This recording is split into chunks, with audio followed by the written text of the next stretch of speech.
Welcome to the options evening for information technology. This is a course that you will be studying as you progress on to your next steps in IT. So the type of topics that you'll be covering are spreadsheets, networking, and user interface development. And the course will be with Pearson at Excel, and it is also a BTEC. Now, the sort of things you'll cover in spreadsheets are learning formulas, how to actually use a spreadsheet in a business situation, and creating a kind of data dashboard. You'll also be learning about how companies use IT and how they do networking and the type of problems that they'll come up against, as well as developing a user interface that will allow somebody to use a computer system.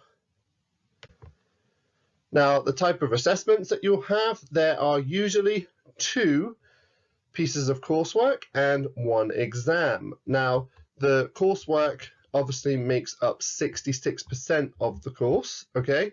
And there will be 1 exam which is usually held in year 10, which is 1 hour and 30 minutes long.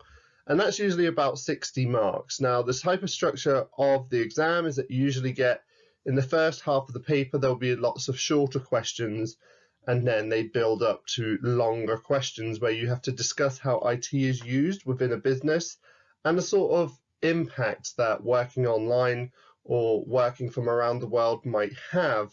And as I said before, the type of questions will be based on user interfaces, how companies use networks, and the best working practice. And if you have a look below, that is a table of how the qualification is made up. The type of skills that we expect students to have, well, to be successful, you do need to be good at maths because there is quite a bit of formula when you're doing the spreadsheets. But saying that, you need to have those skills in any course, to be honest. The same with the spelling, with the grammar.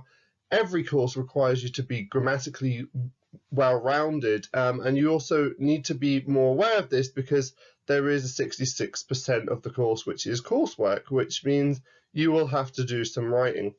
But we also expect you to be creative because you're going to need to develop and build up your own mock-up designs for an IT system. So don't think that it's just very one-sided. You will need to have a creative aspect about yourself to demonstrate design skills. So here's an example of some student work. So I talked about spreadsheets that you'd have to develop. So here's some formula that you might have to do. There's some examples here of spreadsheets that you will need to create. So that gives you an idea of the skills. And you can see with this in mind that this is going to make you actually more employable, because if you can do these skills and these graphs and these formulas, then any job, anywhere that is kind of looking out for people is going to be impressed. The type of careers that are available to you, you can advance obviously onto the level 3 course when you move into 6th form, and employers are really looking for people who have this skill set. Website development jobs, networking, working in e-commerce so that you can look at, you can help sales online. There are graphic design courses available for you, business college, and IT national diplomas are open to DIT students, okay? Some of the questions we get asked if there's lots of coursework involved. Well, yes, there's 2 units. The exam is actually taken on a computer when you move into year 10. And yes, there will be a resit. There usually is a resit opportunity in year 11, which is why we do this, so you get the time apart. And it's basically about making sure that you are well-rounded and your spelling and grammar is pretty good. So if you'd like to ask any questions about this course, whether you think it's right for you, please just drop me an email. I'm Mr. Chambers. I'm the Director of ICT and e-learning, and I'll be able to help you with any of those questions.